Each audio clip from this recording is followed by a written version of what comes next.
नमस्कार, मैं GRS news के लिए गिरीश से कर रहा हूँ। दिल्ली में अरविंद केजरीवाल ने भी वो गलती कर दी जो गलती हरियाणा के चुनाव में और महाराष्ट्र के चुनाव में कांग्रेस पार्टी ने की थी। यानी कि उन्होंने दिल्ली के विधानसभा चुनाव के लिए अलग लड़ने का फैसला किया। हालांकि 2 दिन पूर्व दोनों दल के शीर्ष नेतृत्व की एक बैठक शरद पवार जी के आवास पर हुई थी और उसमें इस बात के सकारात्मक संदेश दिया गया था कि दिल्ली में इंडिया गठबंधन मिलकर चुनाव लड़ेगा। लेकिन केजरीवाल जी ने तुरंत ही इस बात का खंडन किया। तब भी मैंने अपने वीडियो में ये कहा था कि राजनीति में जो बातें दिखाई जाती हैं वो होती नहीं हैं और जो बातें होती हैं वो दिखाई नहीं देती। यानी कि दोनों दलों का गठबंधन होगा, लेकिन चूँकि कल कांग्रेस ने भी अपने 21 उम्मीदवारों के नाम घोषित कर दिए हैं। अरविंद केजरीवाल की नई दिल्ली सीट पर शीला दीक्षित के सुपुत्र संदीप दीक्षित अब उन्हें यहाँ चुनौती देंगे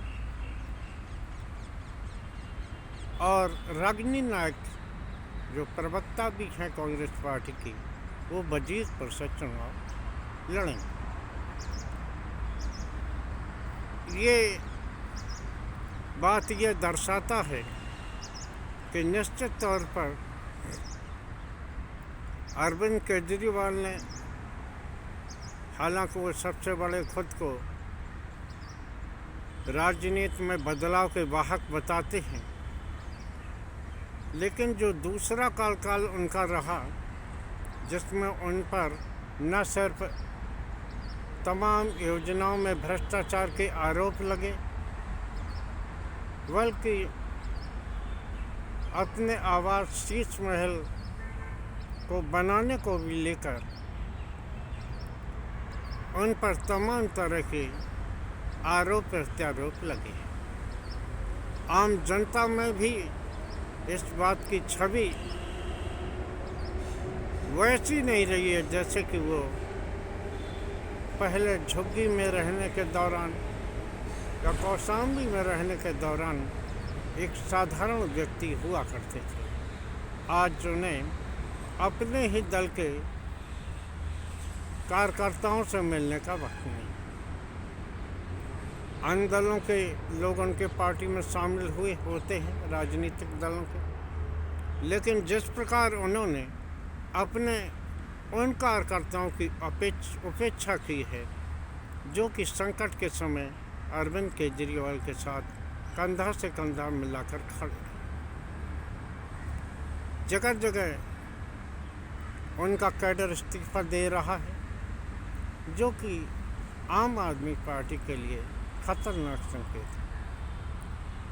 ये अलग बात है कि चुनाव में इस तरह की स्थितियां दिखाई देती हैं, लेकिन वो अरविंद केजरीवाल जो खुद को राजनीति बदलने वाला बताते हैं, सकारात्मक राजनीति करने वाला बताते हैं, अगर उनमें भी अन्य दलों के समान कमियां आती जाती हैं तो आप ये तय मानिए कि उनका भी नुकसान होना तय। 2 बार से लगातार आम आदमी पार्टी को प्रबल बहुमत मिला, इसीलिए अरविंद केजरीवाल चिंता नहीं कर रहे हैं। पहली बार उन्हें लगातार 2 बार की मैं बात कर रहा हूँ, पहली बार उन्हें 67 सीटें दिल्ली की जनता ने दी थी। भारतीय जनता पार्टी को 3 सीटें मिली थी। दूसरी बार 62 सीटें उन्हें दिल्ली की जनता ने दी और भारतीय जनता पार्टी को 8 सीटें मिलनी थी, यानी कि कांग्रेस के हाथ खाली रहे थे। अब की बार जिस तरह से कांग्रेस पार्टी अलग होकर लड़ी, हालांकि कांग्रेस पार्टी हरदम अलग होकर लड़ती रही, लेकिन आम आदमी पार्टी से निराश लोगों का वोट अगर कांग्रेस पार्टी की ओर जाता है या भारतीय जनता पार्टी आम आदमी पार्टी के मतदाताओं के वोट, जैसा कि आम आदमी पार्टी आरोप लगा रही है, कटवाने में सफल हो जाती है, तो आप ये तय मानिए कि दिल्ली का परिणाम कुछ भी हो सकता है। हालांकि मतदाता सूची के वोट कटाव जुड़ाव के पहले ही उन्होंने चुनाव आयोग से संपर्क किया, लेकिन चुनाव आयोग की ओर से कोई सकारात्मक जवाब अभी तक दिखाई नहीं दिया है, न ही जैसा कि चुनाव आयोग की प्रतिष्ठा धूमिल हुई है या उन्होंने सत्ता दल की ओर झुकने का और उनका रवैया देखा गया है, वैसा ही रवैया अगर दिल्ली में देखने को मिले तो आप लोग इससे आश्चर्य की बात नहीं होगी। ये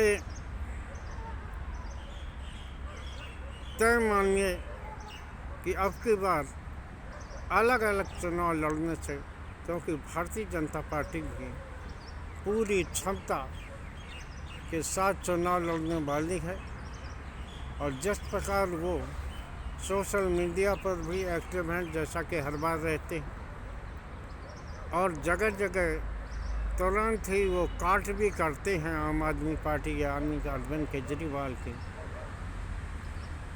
और जो आम आदमी पार्टी का कैडर जो उनसे छटका है, उससे भी उनकी सीटें कम होने की आशा है।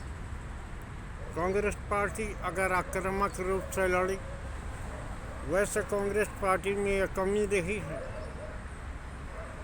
कि हर बार उनके टिकट सबसे बाद में घोषित होते हैं, लेकिन अब की बार उन्होंने 21 सीटों पर प्रत्याशी घोषित कर ये दर्शाने का प्रयास किया है कि वो भी चुनाव को गंभीरता से ले।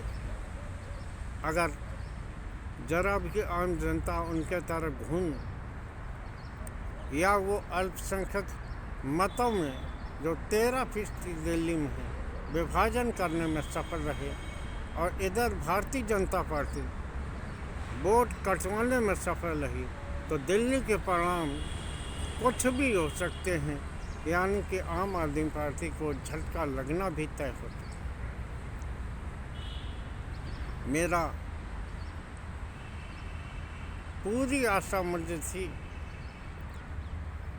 कि दिल्ली के मुख्यमंत्री, पूर्व मुख्यमंत्री, हरियाणा और महाराष्ट्र में चुनावी झटका लगने के बाद निश्चित तौर पर इंडिया गठबंधन से साथ मिलकर दिल्ली के चुनाव को लड़ेंगे और ऐसे संकेत भी मिल रहे थे। लेकिन जिस प्रकार अरविंद केजरीवाल ने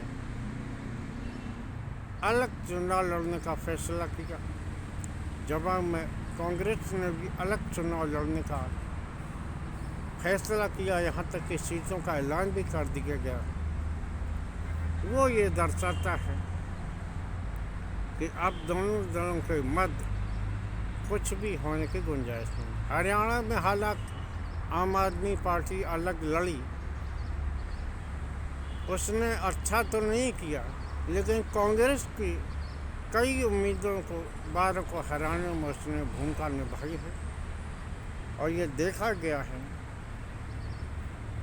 कि अगर आम आदमी पार्टी के साथ मिलकर चुनाव हरियाणा में लड़ा गया होता तो निश्चित तौर पर परिणाम कुछ अलग होता। अभी भी वक्त है कि दिल्ली में दोनों दल मिलकर चुनाव लड़ें। कुछ सीटों पर फ्रेंडली फाइट हो सकती है, लेकिन इसका भी संदेश आम जनता के मध्य गलत जाएगा और भारतीय जनता पार्टी ये मुद्दा भी आम जनता में बनाएगी कि सत्ता के लिए किस प्रकार ये लोग चुनाव लड़ने का दिखावा कर रहे। वैसे दोनों दल एक हैं तो हो सकता है कांग्रेस के हाथ में फिर से 2 लड्डू आ जाएं, यानी कि डबल जीत हो। तो देखना यह है कि दोनों के शीर्ष नेतृत्व के मध्य कोई संवाद होता है या फिर से उन्हीं चुनाव परिणामों के लिए दिल्ली की जनता को तैयार होना पड़ता है। लेकिन मैंने बार बार मेरा कहना है कि अब की बार वैसी स्थिति केजरीवाल की नहीं है जैसे कि हर बार चुनाव में होती थी। आज के ब्लॉक में बस इतना ही। जय हिंद, जय भारत।